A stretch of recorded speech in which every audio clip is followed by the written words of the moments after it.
the modern approaches, and now we're looking how it is done in other countries, in our neighboring countries.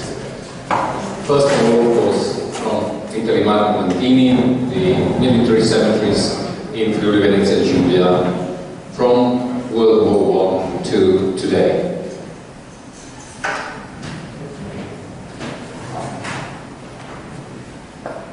Good evening at all. My paper briefly concerns the organization of Italian military cemetery between First World War to the present day. Between 1915 and 1917, the Karst area was the scene of bloody battles because of terrible efforts on the armies and on the landscape. On the Karst Front, during the 29 months of war, already more than 250,000 soldiers lost their lives. This found resting hundreds of so-called provisional cemeteries scattered between the rocks of the Karst and the Friuli plain. The stories of the cemeteries are different from each other.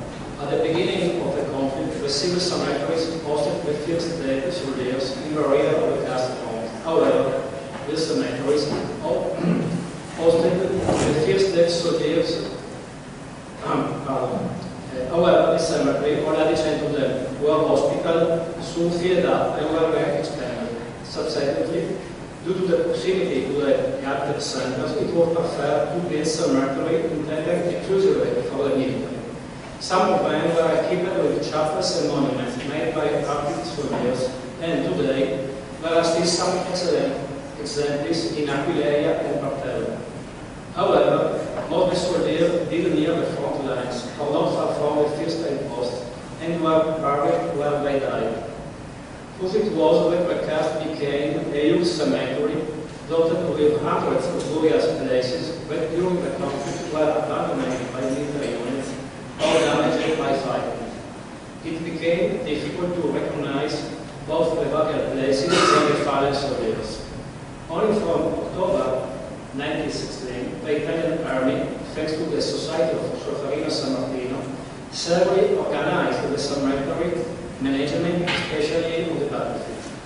The maps of the cemeteries were pushed around and the fallen were recorded, as well as taking care of the graves. All these data were then sent to the Soča River San Martino Society, which took care of relation with the victim families.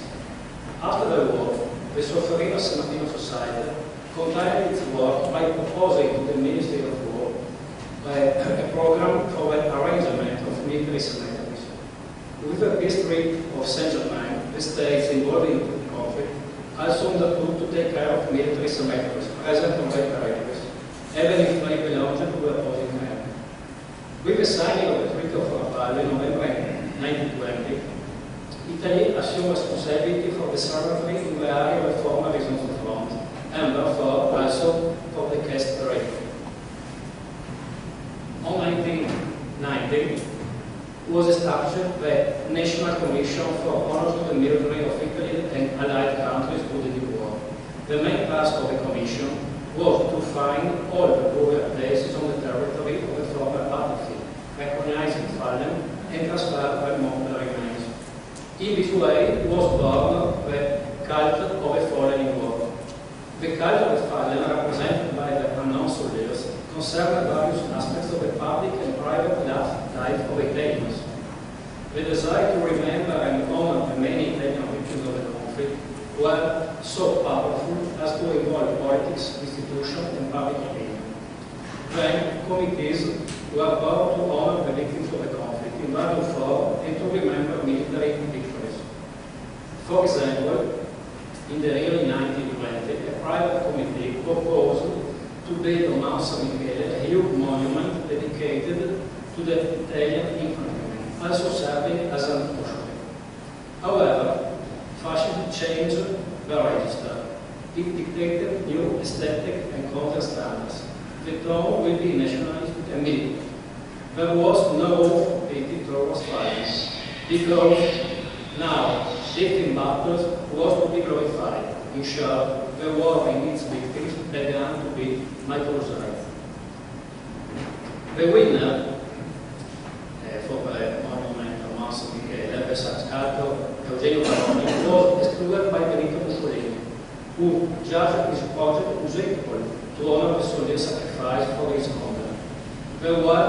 was to be portrayed as glorious event, not tragedy.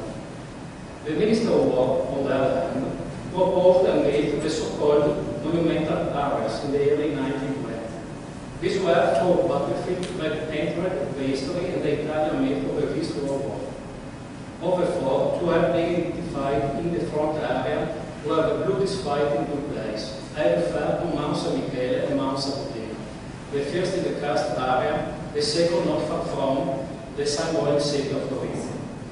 Furthermore, a few years earlier, in 1920, the Central Commission for Honor to the Fallen had been set up, with an executive office in India. From 1920, the Commission, led by Colonel Vincenzo Predini, began the enormous work of reorganizing the cemetery along the entire Old Front. Absolute symbol of this work was the construction of a so-called cemetery of the invited of the Third Army, built on the hill of Sant'Elia at the foot of the Karst Plateau, and consecrated on 24 May 1923 in the presence of the King of Italy, III, of the Chief of Government, Benito Mussolini, and of the Duke Emanuele Filippo Savoia-Austria, former commander of the Third Italian Army. The hill of Sant'Elia was modeled in concentric cycles like Dante's Circus of Purgatory, with the space divided into 7 sectors, separated by avenues that descended in a radial path. On the top of the hill there was a little chapel surmounted by an obelisk with a lighthouse that illuminated the fighting area at night. After 2 years of work, the cemetery welcomed nearly 30,000 fallen, including 23 decorated with gold medals, 4 generals, and 6,000 unknown soldiers. The tombs were adorned with personal efforts found in the battlefields and with an epigraph dictated by the playwright Giannino Antonio. Not flowers, not trees, but only the stony and barren cast, like the graves of the fallen who were buried under piles of stone by fellow soldiers. In 1972, General Giovanni Manfracori became head of the central office for the care and respect of the corpses of the fallen war.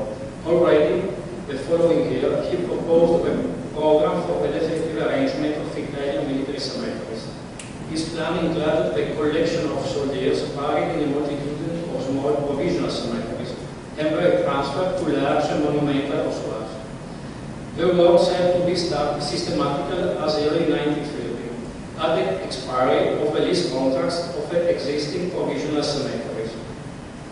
Consequently, 40 large ossuaries, cemeteries and funeral temples were built along the former battlefield of the Great War and concentrated in 3 areas: the area of the Isonzo River, the area of the Kobarid River, and the mountain area along the former border with Austro-Hungarian monarchy. The new monumental cemeteries had to have 3 characteristics: permanence, the cemetery structure would have to resist for a long time; individuality, every now so this would have his hungry; and monumentality. The German cemetery structure would have acquired its own autonomous historical importance over time. Furthermore, the places chosen for the construction of the new cemeteries had to be easily accessible, possibly near a railway station to facilitate mass pilgrimage to the sacred place. To strengthen control and efficiency of the construction of new ossuaries, allow greater authority to the commissioner of the new commission, who was responsible for his work only to Benito Mussolini. In 1935, General Pucci became head of a central north of the Soldiers' Rights Administration.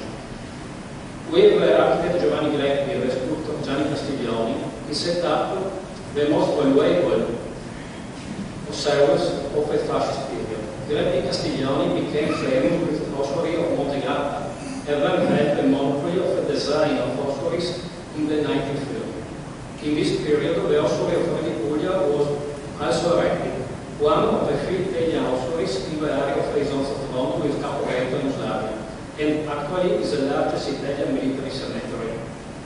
The Italian ossuary of Puglia was built between 1935 1955 and 1958 by the Macchioro Company of Vicenza, the same company that built the Kobarid hospital.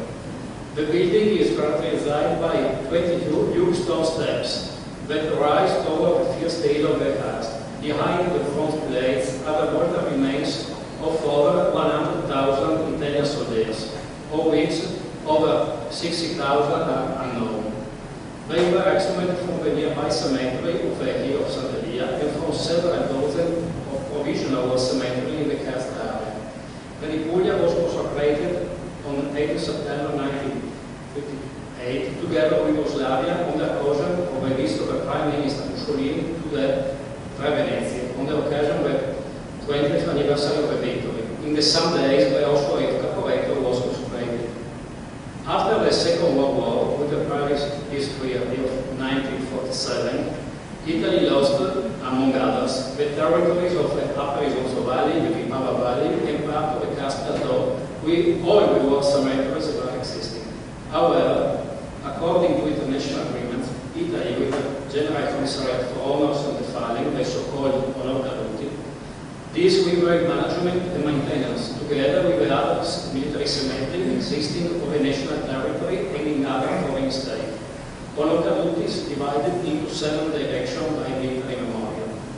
The most important direction is probably that of the Liguria. In fact, the Liguria manages, in addition to the military cemeteries and Austrian present in Friuli Giulia, also the Italian ones present in Slovenia and Croatia. For routine maintenance of the Austrian military cemetery in Friuli Giulia, Honor Caduti also makes use of Schwarze Kreuz Association. Thank you for your attention.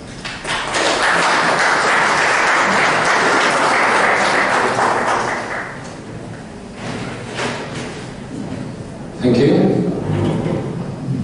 Now let's pass to Hungary from the Institute and Museum for World History, Máté Lodge.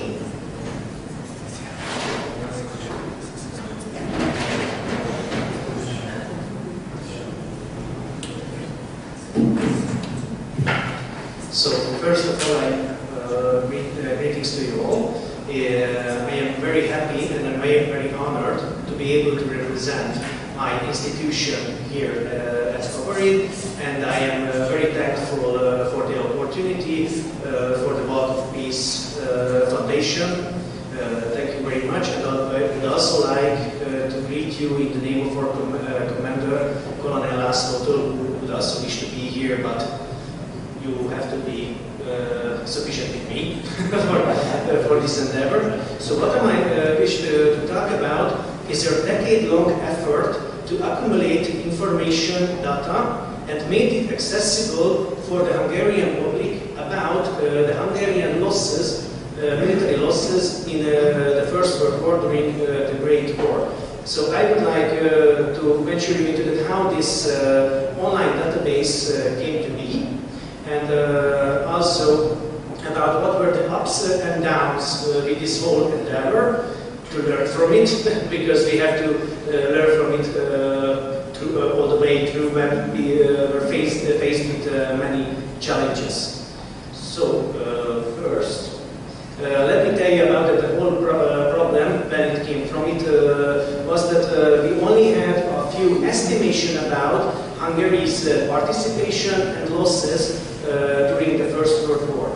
It mainly was interesting because back in the 2 World Wars, most of the Hungarian regiments from the Royal Hungarian Honvéd Army who served in the World War, the surviving members began to hold committees, meetings, and most of them tried to publish their experiences of the First World War and even tried to search those groups, those members of the regiments who were fallen during the World War. But most of these books and researches were quite incomplete to begin with, and unfortunately after the Second World War in Hungary, researching the Great War, well, it was not forbidden, but it was not encouraged entirely. So we spent tens of years without able to really research this area or this field. So we believe that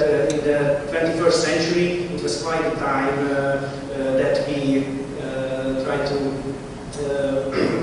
have this opportunity to research brutally the losses of Hungary, because as you can see from the numbers, at the beginning of the war, when the war broke out, approximately 200,000 Hungarian originated soldiers served in the Common Army, the Austro-Hungarian Common Army, and also in the Royal Hungarian Honvéd Army. I am telling this that Hungarian board because from our point of view, we research these soldiers about where they served, in which army, so from which country they originated from. This is the basic line and the basic circle from which we put a person in the places.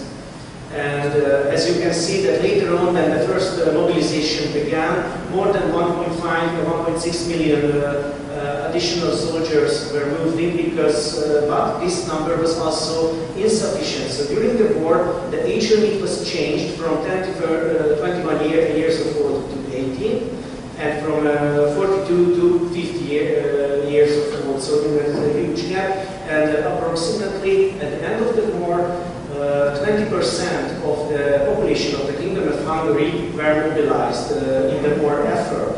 So it puts the Hungarian partake in the war more than 3.8 million persons. It's a lot of information which we need to gather about these soldiers, even if they survived the war or not, or they were wounded, or they disappeared, or they became prisoners of war. Did they come back? Did they not? But you know that it's a huge number. So but the first step was to have an estimation about the total of the losses. And this was the first problem for an institution, because most of the researchers, most of the politicians always ask for institution that how big numbers we speak of. And we can only say 600,000 maybe, because we have no concrete data, no concrete information, only earlier historians' estimation about between the first and the Second World War. So this birthed the idea that nowadays, modern technology and internet connection, we are able to gather almost all the necessary source materials to make an open, accessible online database for the public. Because nowadays, even more and more families, relatives, are contacting our institution about their ancestors' participation in the First and also in the Second World War. And we have to provide answer for them. So the easiest way is that we have a web page. First look it up, and if you have additional question, contact us immediately. So this is the best available option. Just a few other. See that this is, you can see that in the green part of the circle, approximately that this is based. This estimation is based on our new database, on digital database. That approximately the total Hungarian losses in the war, approximately 45% were fallen soldiers, 33% were wounded, and 22% became prisoners of war. But this graphic was only was available after we put together this online this database. Also, you can see here that because most of the time it was given that the soldier was a cavalryman, a foot soldier, an infantryman, or a cannoneer or artilleryman. You can see here that most of our military losses, and most of the Hungarian fallen soldiers came from the infantry mostly, and then 3% from the cavalry. And it gives us a very good perspective because we know from our historical records that most of the soldiers conscripted from the Kingdom of Hungary became infantrymen. So it's actually in line with what we know about the war effort. It also, you can see on this map that this is how each Hungarian counties were affected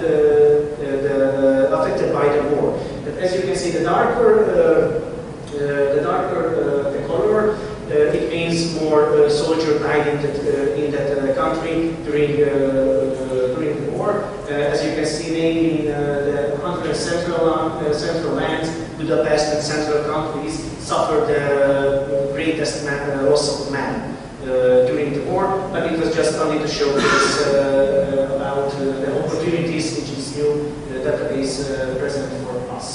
So, what is this project? It was named, officially, the sacrifice of the Hungarian soldier in the Great War. And it was very interesting because in the earlier presentation, for example, Mihály Orsics's presentation, it was very educational for me and for us, and as we spoke earlier about this, that we use the same sources.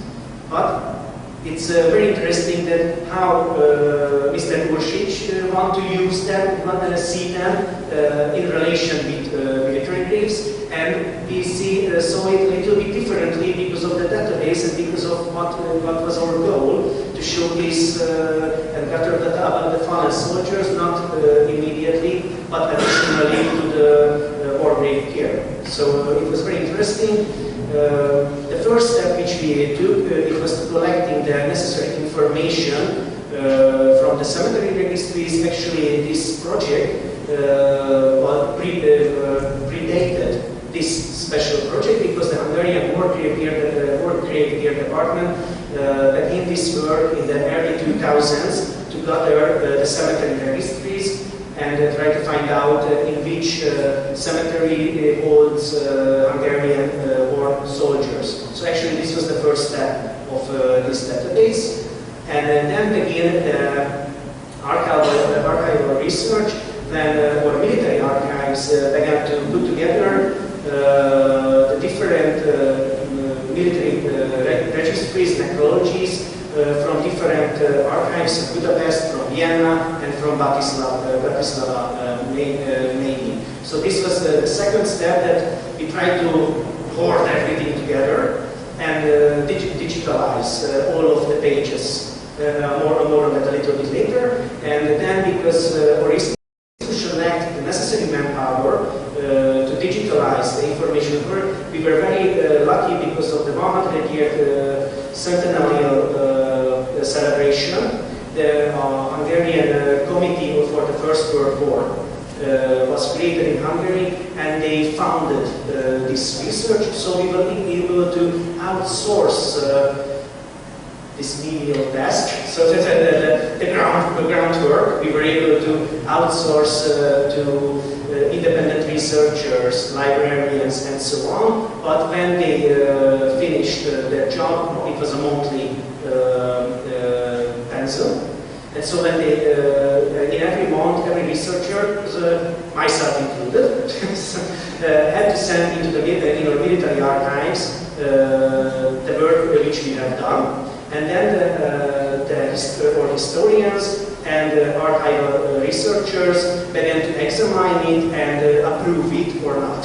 So there was a double standard during the double examination to avoid unnecessary problems and wrong information on the database. So in the end, as you can see, very high numbers. More than 700,000 fallen soldier information, more than 500,000 wounded data block. You have to take these numbers with a grain of salt, because a lot of soldiers were registered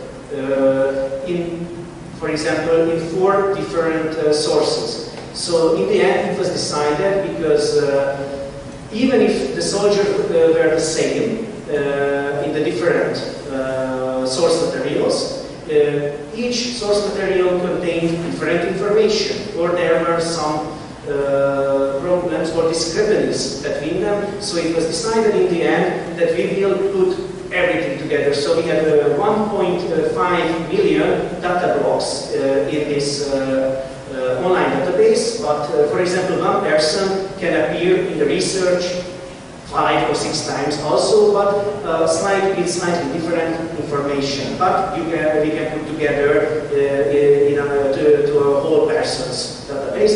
Not the best option, but with the current technological possibilities, it was the only way we could use. But fortunately, we are very open, and we have hoped to further develop this internet database. Okay. So these are the different source materials which were incorporated into our online database, which I must express it that it's freely available. There are the officially printed military losses by the Imperial and Royal Ministry of War. The different necrologies we were able to hoard partially in our own military archives at Budapest, and in the military archives in the Kriegsarchiv in Vienna. Also the necrologies which were provided by the military archives of Bratislava, and also the first source material which we used, the cadastral records of the military cemeteries from Vienna, and more on the last one later, the Hungarian counties in civilian necrologies. It was a very huge amount of work. But and here you can see that, just to showcase that, you can see here that the first of this graphic is how much data block was digitalized from the official lists of the Ministry of War. This is what was kept and digitalized in our own archives. This is what we got from the Kriegsarchiv. This is from Bratislava, and this is the cadastral record data blocks numbers that you can see, the very huge numbers. It meant for the outsourced workers that one worker had to put out 2,000 or 2,500 data blocks per month. It was a very huge amount of work at the time. So just a few words, if you allow me, about the different type of source materials and what was their good side and bad side using in this online database. So these are the numbered issues which were printed out weekly and occasionally daily. It took more than 700 issues, and as you can imagine, the ministry was unable to keep track of all of the military losses, so they also tried to outsource this, for example, for the Red Cross. And also the regiments tried to supplement their own military loss lists to them. So one of the good side is that it's printed. Easy to read, easy to decipher, but because due to it was printed out in the war, it lacks a lot of information. For example, the place of death, many times it was omitted. So there was restricted information, and you can, if you are trying to find your relative, reading through 700 issues, it's not an option because there were no redacted index, that there were no full index for the 700 issues, so it was a bit hard. But now you can search all of it on the internet. They were digitalized by us also, and fortunately, and I believe this is the place of advertisement, there is another Hungarian digitalization project called Akano.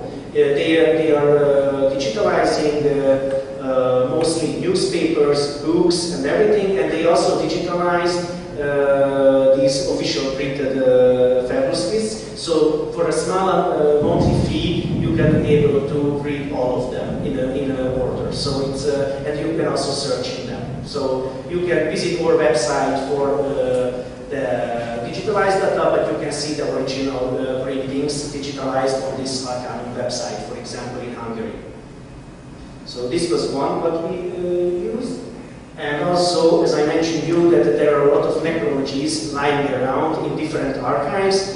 For example, in the military archives of Budapest, there is approximately 400 necrologies of different regiments, hospitals, and garrisons, which our military archive began to digitalize, and they were also included in this digital database.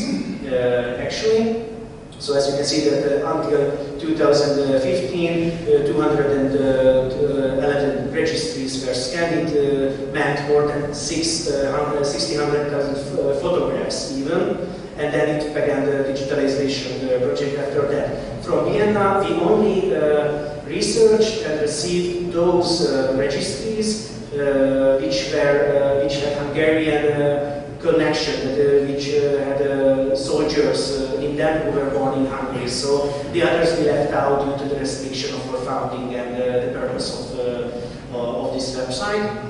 The main problem with them, especially with in relation with war grave care, mainly in Slovenia and in Italy, because between the two war wars, as very well known, most of the smaller cemeteries were moved and destroyed, and the soldiers were exhumed and put to different cemeteries. Unfortunately, these necrologies of the regiments only contain the primary burial place. So if the soldier remains were moved to another cemetery, we do not know from this source. So it contains a lot of information about the soldiers themselves, but from the viewpoint of burial places, it's not the most trustworthy, unfortunately.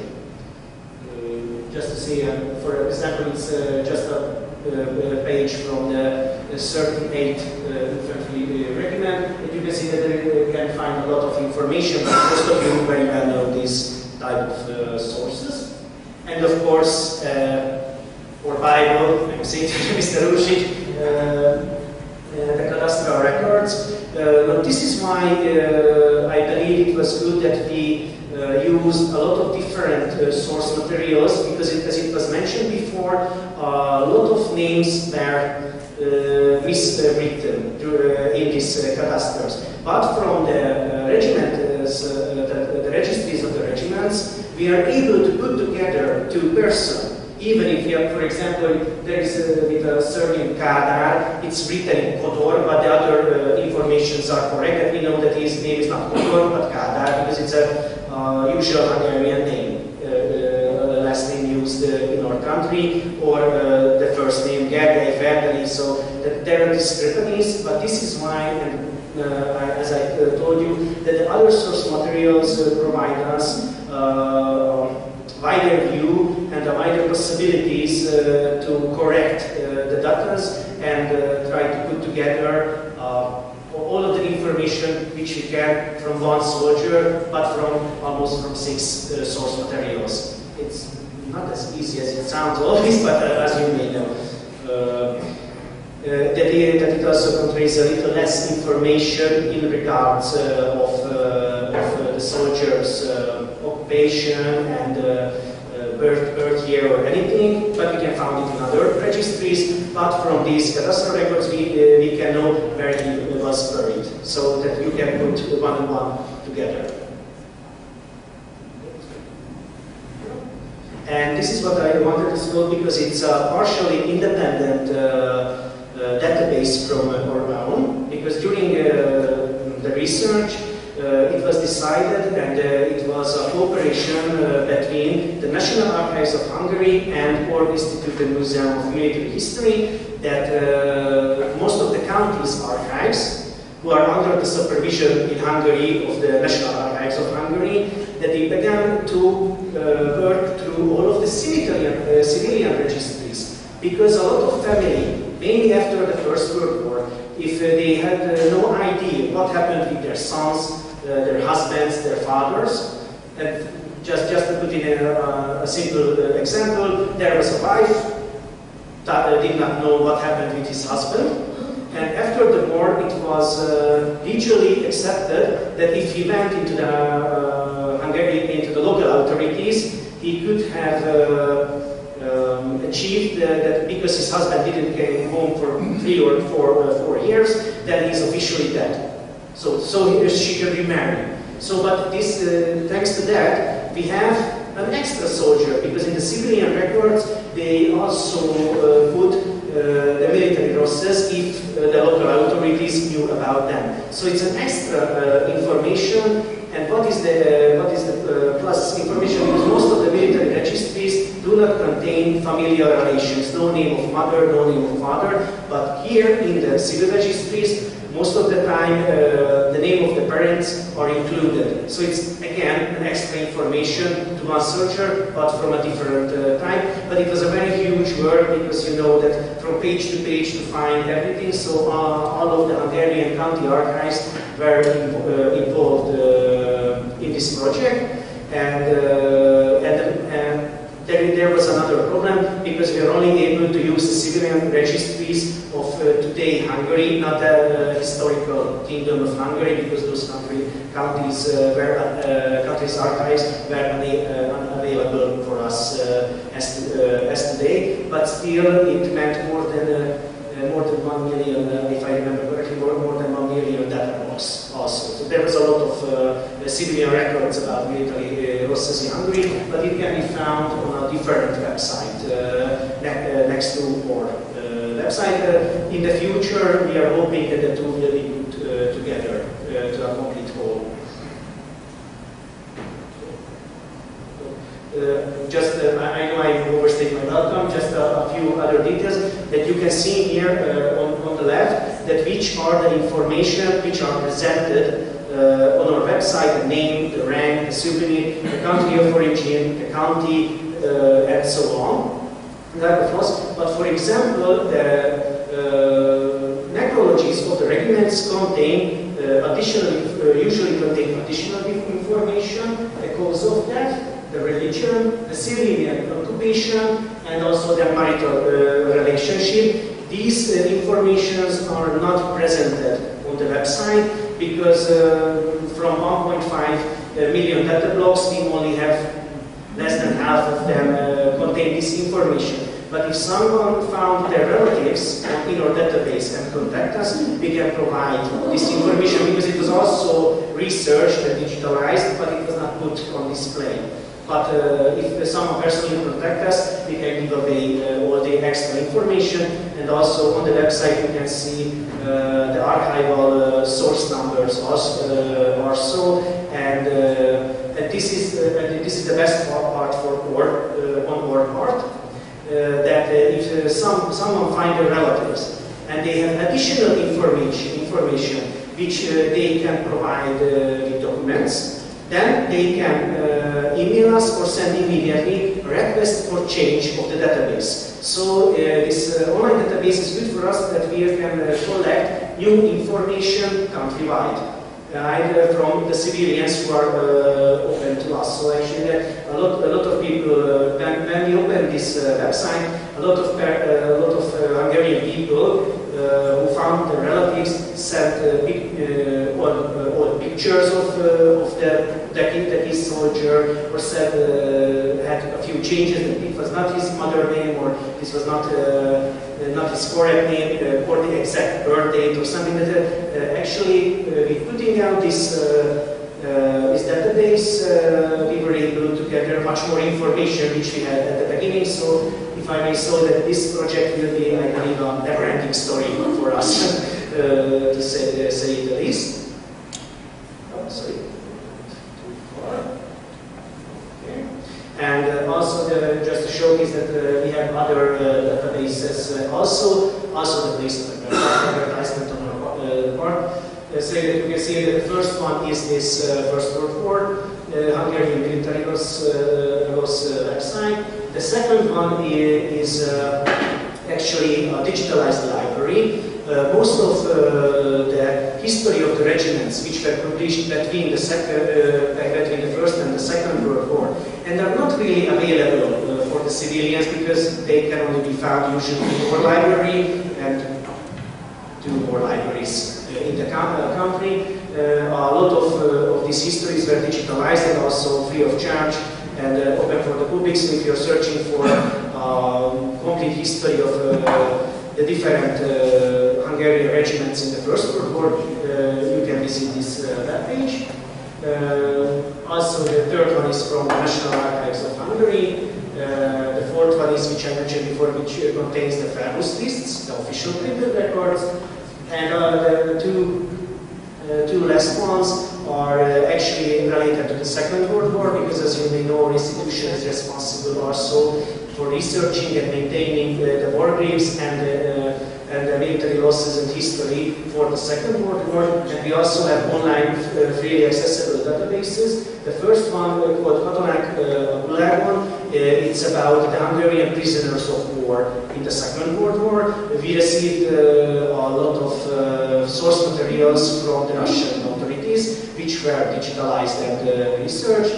And the last one, the Hadisir, or in English, war grave website, is the official website for Second World War research, where you can also can research the Hungarian soldiers who lost their lives in the Second World War. So we have actually put a lot of emphasis on open websites and open databases for the public in the last 20 so years in our department. And this made it possible, and it will be my last sentence, I promise. This made it only possible because our institution has a lot of different field experts. We have librarians, we have historians, we have archival co-workers, archival experts, we have work grave consultants, and so on. So, as in the last page, you can see here that in the middle one, this is the war grave care for the War Department, but we have a museum, we have a research facility, we have also 2 other archives. So, and we can always communicate with each other and work and cooperate with each other, which made our work much more easier than it appeared during my presentation. I am very thankful for you for listening for me, and thank you for your time.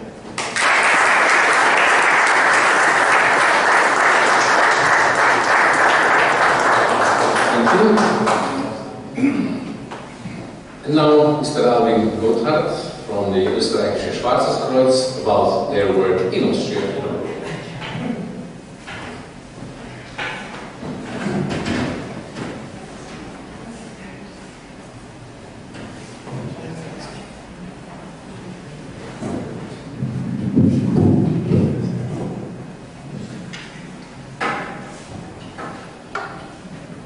So, ladies and gentlemen, I would like to introduce myself to you briefly. My name is Alvin Gotthard, and I am currently the regional manager of the Black Cross in Carinthia. Before that, I was a professional officer at the Theresian Military Academy in Wiener Neustadt as head of the Institute of Advanced Officer Training in the rank of Colonel. In Austria, the care of war graves is a state obligation and is located in the Ministry of the Interior. The implementation is entrusted to the Black Cross, which, as a voluntary association, carries out the task. Work for peace is the motto of the Austrian Black Cross. War and violence and terror have not disappeared in the new century. They still affect us, our life, as never before. Day by day, the media bring to us conflicts and bloody fights. Unfortunately, the hope of mankind that the horrors of the last war will not be forgotten was not fulfilled. The care of war graves is not an end in itself. It is a stately mandate and a humanitarian duty. The work in this respect is work for peace. Allow me to say a few words about the historical development and the legal basis for the care of war graves. In Austria, the beginning was in the War Graves Department of the Imperial and Royal War Ministry. 1916, the Action for Protection and Care War Graves. After the First World War, 1919, Austrian Black Cross was founded. 1938, the transition in the renaming to Volksbund Deutsche Kriegsträgerfürsorge. And after the Second World War, 1945, the refoundation of the Austrian Black Cross War Games Commission.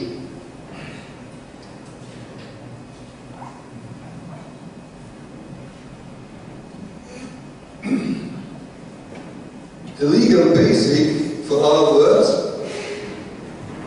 is from the First World War, the State Treaty of Saint-Germain, the Convention of the Framework of the Red Cross on the Care of War Graves, War Graves Welfare Act, 1948, the Convention within the framework of the United Nations, the Convention of the Welfare of War Graves, 1949, a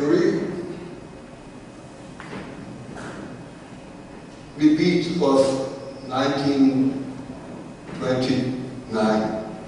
And after the Second World War, the State Treaty of 1955. What purpose and objectives do we pursue? What are the aims and goals?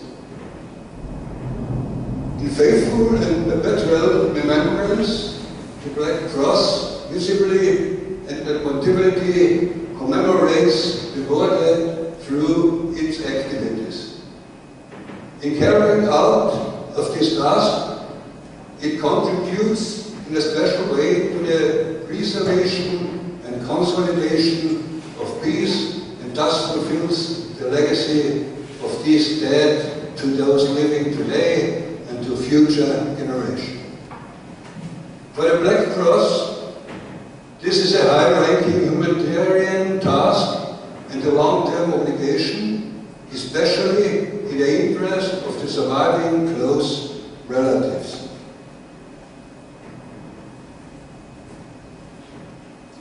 How is the Austrian Black Cross composed and structured? There are the Board of Trustees, the Presidium, the Executive Board, and the National Executive within the 9 federal countries of Austria and the Southern Tyrol. How do we get money? What are the main revenues? First is the All Saints collection. This is a collection in the civilian cemeteries in the 1st of November. We have also membership fees and contributions from individual congregations and countries. Bequests and donations may be. What are the main tasks in Austria? There's the establishment, maintenance, and care of military cemeteries and war grave in accordance with a legal basis. Cooperation in exhumation, repatriation of war dead, assistance in the burial, identification and reunification of war dead, assistance in the search of grave sites, counseling and assistance for relatives of the fallen and deceased in war grave matters, carrying out commemorations of the dead, and also information about the Black Cross, inclusive newspaper publication and presentation of awards.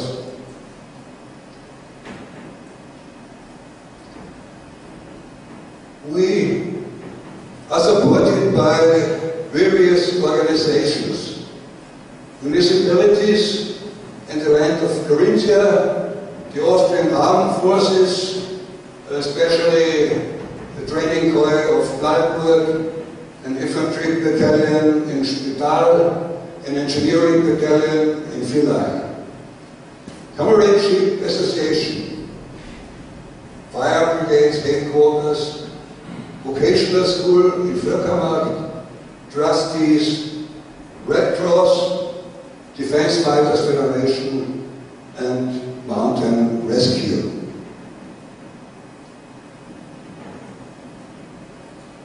We look after 91 war graves with approximately 1,700 war dead.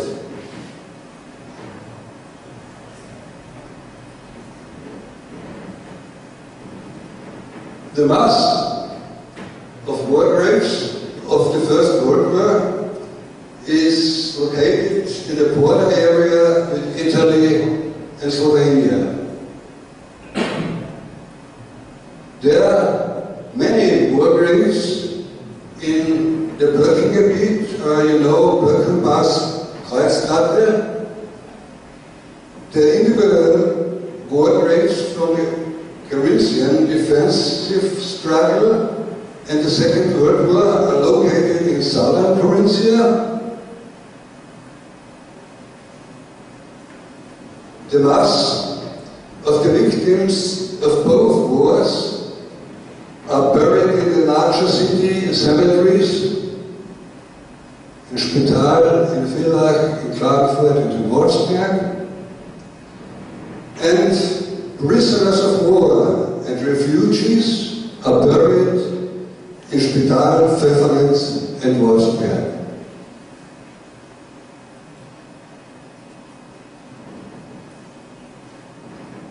I'll show you some pictures of these cemeteries. You can see the memorial of the Central Cemetery in Klagenfurt. Here are buried soldiers from the First World War, from the Carinthian defensive struggle, and the Second World War. In Klagenfurt also, Commonwealth Cemetery is located.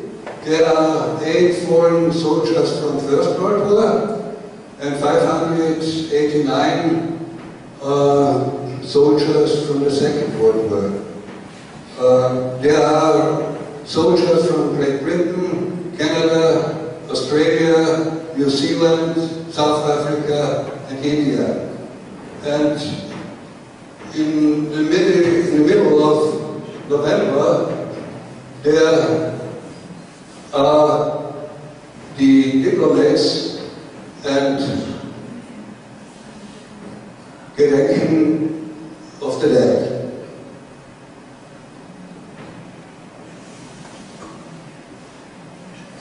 Here you can see the largest military cemetery in the Kreisstraße in Birkengebiet. Michael Ursic have shown you before that. We also have burial of 4 Russian prisoners of war in the mountains of Außerfrankland from Second World War. The cemetery of Stella Hingata in summer and winter. And the festive inauguration of the restored peace table in the cemetery. A new redesign of the cemetery in Wolfsberg. There are Ruthenian refugees from the First World War. I think there are 1,000, and the half of these are children from 2 months to 10, 12 years. And also Polish prisoners of Second World War. This is the renewal of the officers' tombstones in Kirchheim from the First World War. Here you see vocational students at the renewal of the grave crosses at the Pfeffernitz Cemetery. In the cemetery of Pfeffernitz, refugees and prisoners of war from Ukraine and Russia from the First World War. You see also an exhumation and burial of fallen soldiers in Feldkirchen. So, what are our foreign tasks? It is the helping to design war grave sites, assistance in the search of grave sites of war dead, and supporting the relatives of war dead buried abroad. So, I only speak now for Carinthia. We have the supervising in Italy by 5 cemeteries with approximately 700 war dead in the Canaro Valley. And just recently, a mass grave with 12 Austrian soldiers was discovered in Trentino, but this is a task for the National Executive Oberösterreich.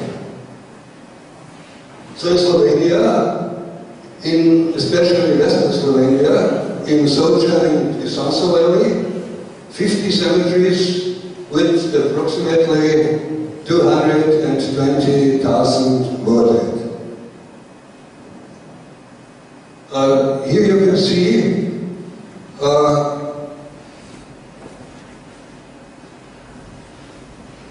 an excerpt of the supervised cemeteries in Slovenia. Most of them are located in the Soča and the Isonzo Valley. You can find the entire list on our homepage. More on this at the end of the presentation. Now I will show you a memorial erected by the Black Cross for expelled and murdered Croats and Carinthians by partisans in Lisha. There are 132 civilians of Carinthia, which was murdered by partisans after the end of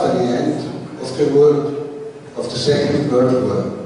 And their picture shows the revitalization mass grave in Lisha after the COVID pandemic. We cannot do for 2 years to go to a foreign country, and so we have to renew in this year this mass grave. So,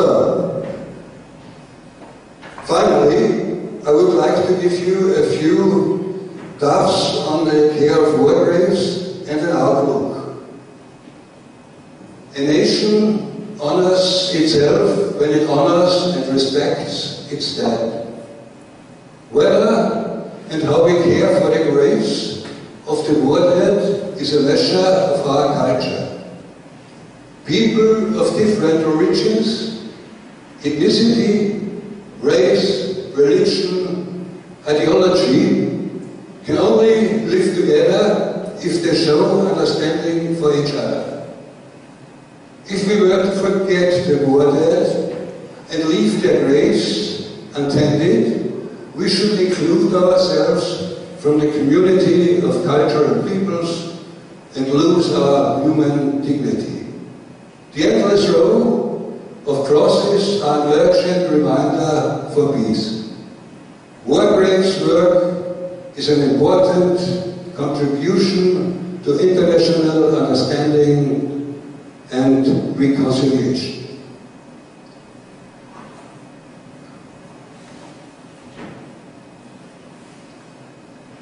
A complete overview of our work can be found on our homepage. Here you see the start page with the web address. Here you will also find the assignment of support by the regional offices. Here you find the button with the graves of war, and here you see the countries who are the supervising for the war graves.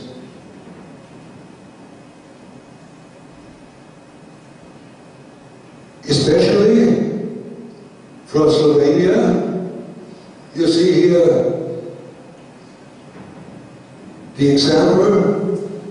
You can see the list of larger facilities, and under war graves you will find the rest. To remember the dead belongs to the human culture. To remember the fallen in war belongs to the political culture. So, I will thank you very much for your attention.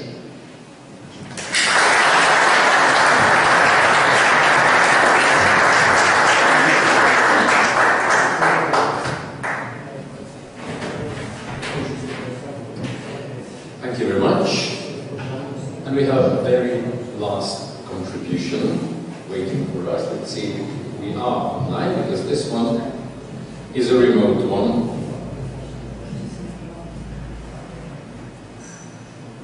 We will be hearing from Margot Nelsons from the In Flanders Fields Museum about the military cemeteries of the Great War in the memorial heritage of the Flanders.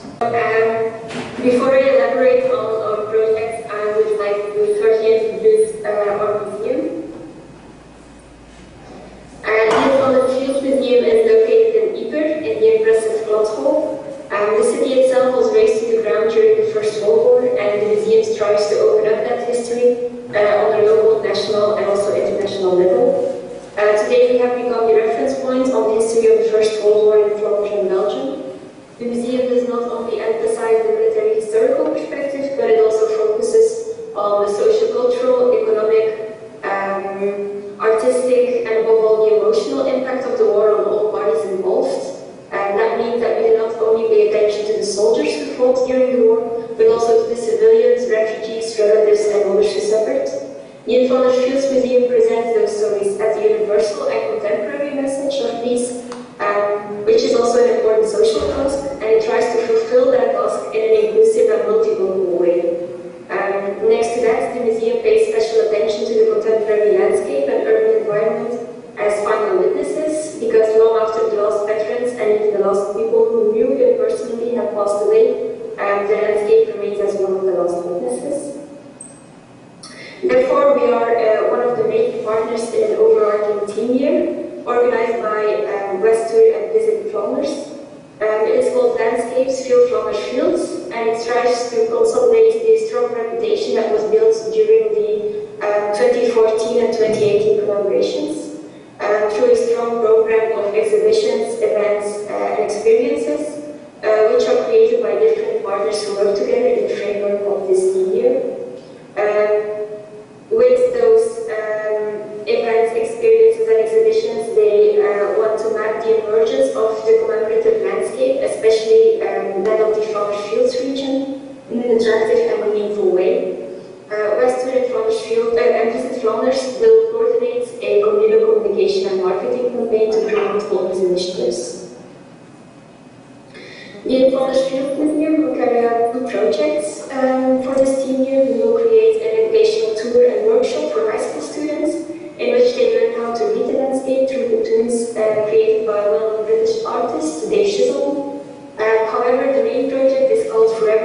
Cemeteries of the First World War, which will be the introductory exhibition of the team here. It will open at the end of April 2023 and will be on display until February 2024. The exhibition traces the transformation of the war landscape to the landscape of commemoration, as we know it today. We want to do this by reflecting on the World War I's military cemeteries as key points of the witness landscape. Our aim is to convey diverse and complex histories and stories that the numerous cemeteries reveal to a wide audience in an easily accessible way. Our goal is to teach a visitor with no prior knowledge how to read the landscape and the cemetery. Therefore, we study the cemeteries from 7 perspectives and 5 point of views. So that means that each perspective is studied as much as possible from a German, French, Belgian, and Commonwealth of the British point of view. The first perspective is the landscape perspective. The youth and memoir are an important part of the commemoration of World War I, initially for veterans and grieving relatives, but today also for later generations of relatives, commemorative tourism, and other contemporary groups such as World War I interested people, military groups of various nationalities, and so on. Landscape perspective focuses on the thinking locations of cemeteries, for example, because of the repatriation and concentration of bodies, with the disappearance of graves as a result. This is closely linked to the second archaeological perspective as well. In the second perspective, we focus on the forgotten mobility of bodies and how that mobility connects the disappeared and still existing cemeteries. On the left, you can see a visualization of the mobility of bodies. It is a representation of the transportation of Commonwealth soldiers who were buried in the fields and then were moved to one of the many cemeteries. So each line is one body that's moved to one cemetery, and you can see them all body together in one place. On the right, you see some findings from archaeological excavations on the site of the disappeared German cemetery. The historical perspective is also closely linked to these first perspectives. In this part, the emphasis lies on the evolution from immediate commemoration during the war and the unpreparedness of the participating countries for the large number of fatalities to the creation of streamlined organizations such as the Commonwealth Workers' Commission, Bundesbudget, Executive Military, and others. Most of them are still in charge of the maintenance of the numerous cemeteries in the Flanders region today. The story focuses on the first mass application of burying soldiers individually during the war as well, and various forms of burial such as battlefield and concentration cemeteries, mass burial, military burial grounds, communal cemeteries, and so on are also discussed. As however, the most important question to be asked is who do we commemorate and who is less visibly commemorated. Multi-locality is a core value of the museum, and therefore it will get a prominent place in forevermore as well. The political ideological perspective pays attention to the forgotten, such as traitors, civilian victims, executed or shot at home, black soldiers, certain non-European nationalities, people who died after they returned to civil life, and so on. The military cemeteries of the First World War have played an important role in propaganda campaigns throughout the years. An example is the use of the German military cemetery of Landmark, better known as the Deutsche Studentenfriedhof, as propaganda, for example, during the Nazi period. The European Union is framed as a peace project, and therefore the exhibition will also stimulate the visitor to reflect on the contemporary political significance of the cemeteries and their role in propagating European ideas on peace and cooperation. The military cemeteries of the First World War often occupy a central place in such discourses. An example is the poster campaign of the Volksbund against Euroscepticism, which the European Union faced in 2017. They added quotes such as "There for Europe" and "Those who have doubts about Europe should visit our war cemeteries," a quote often used by Jean-Claude Juncker, the former president of the European Committee. Juncker, however, was not the first to make such statements. In 1922, the British King George V stated, "I have often asked myself whether there can be more powerful advocates of peace on earth than this mass of silent witnesses to the devastation of war." Today, multiple delegations continue to visit the military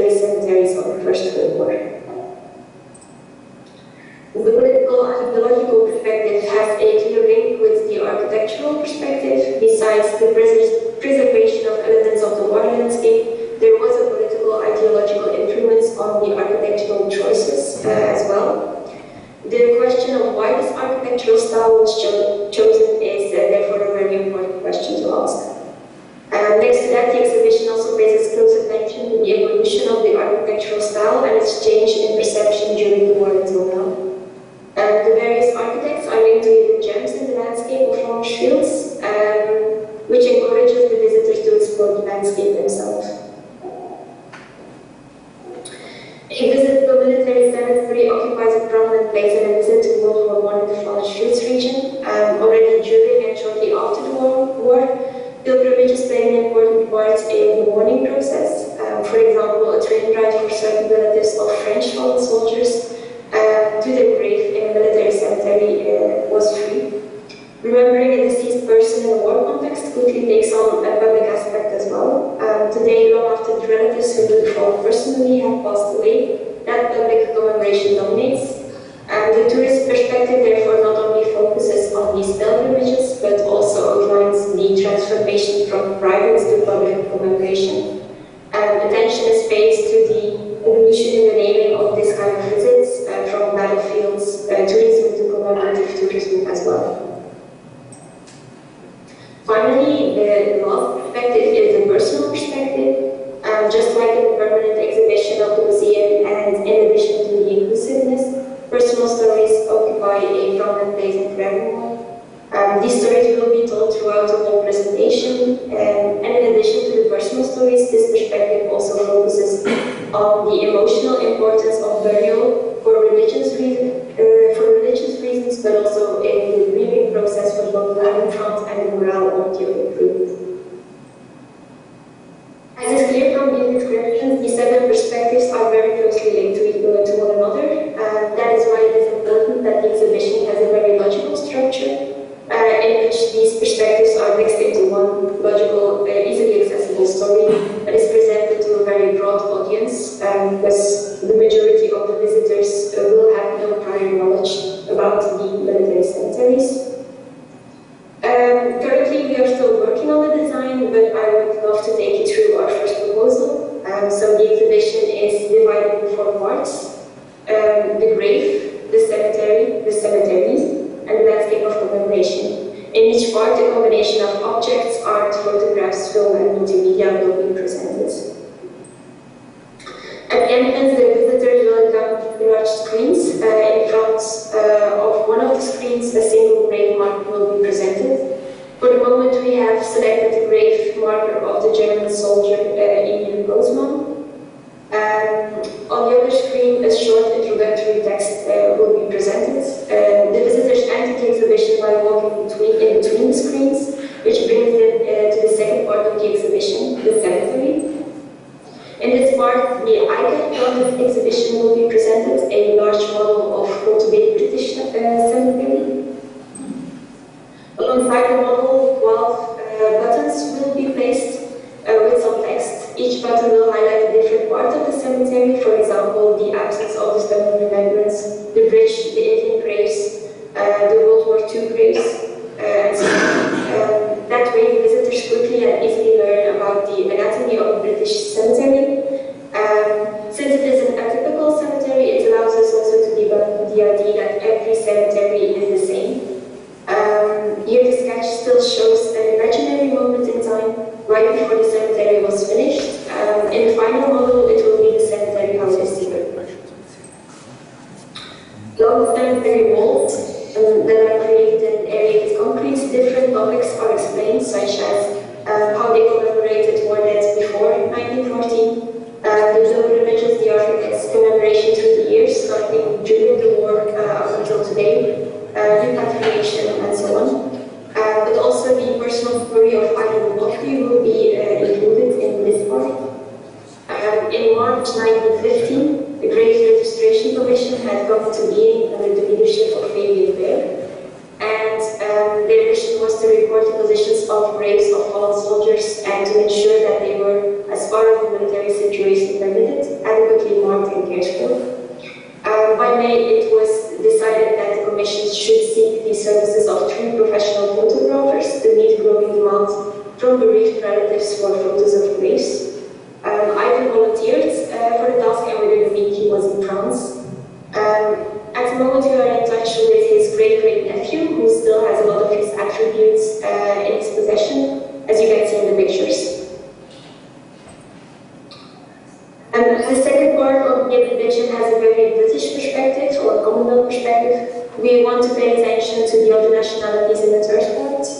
First, we have already arranged the load of a model of the German cemetery at Langenwijk-Kapelle, better known as Studentenfriedhof. Behind the model, a film will be shown that focuses on the variation and diversity of cemeteries in the landscape. It will show visuals of relics of disappeared cemeteries, hidden gems, unusual findings in the landscape, and so on. The film will also pay attention to the differences in architecture throughout the years. For example, the evolution from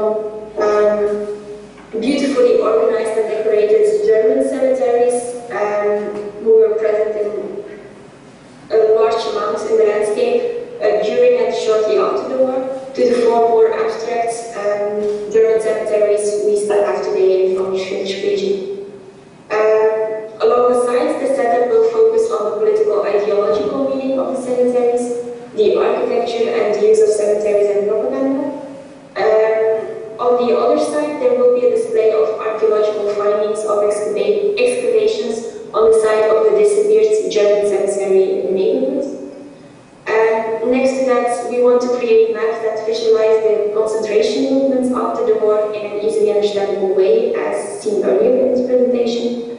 And also the personal story of Jacob Monroe will be presented here. We will normally be able to show his actual second grave marker, and we'll show pictures of his first grave marker and his contemporary headstone at Meadenwald. Along the walls there will be 2 rows of grave markers. It will be a mix of wooden grave markers and stone grave markers of different nationalities. The amount we will show will depend on the amount of objects we can get on loan. In this design, a maximum of 40, 20 on each side is incorporated. And then the last part of the exhibition, there we will focus on the landscape of commemoration. A large map will be created where all still existing Commonwealth, French, Belgian, German, and American cemeteries in the Flanders Fields region are indicated, including the amount of bodies buried there. Next to that, we want to indicate as many disappeared cemeteries as possible, but at the moment we are still debating and determining to what extent it is possible to determine the exact locations of those disappeared cemeteries in a very short time frame. And also in what way it is best to represent the cemeteries. One possible idea is to create 3D representations where the size of the bar indicates the number of dead, or to work with different colors, for example. We are still thinking about it. By indicating points of interest on the map, we want to stimulate the visitors to go explore the landscape themselves with all newly gained information they received during their visit. In addition to that, we will also produce a few episodes of a podcast in which different stories will be told. For example, one episode would elaborate on one of the architects, and then during the episode some experts talk about the person, the architect, while they are standing in a cemetery that is designed in the Flanders Fields region by him. Next to the map, the last part of the exhibition also contains a film that focuses on the importance of emotional experience of commemoration today. This will normally be the story of John Lambert. His remains were found in 2016 during excavations near Langenwijk. At that time,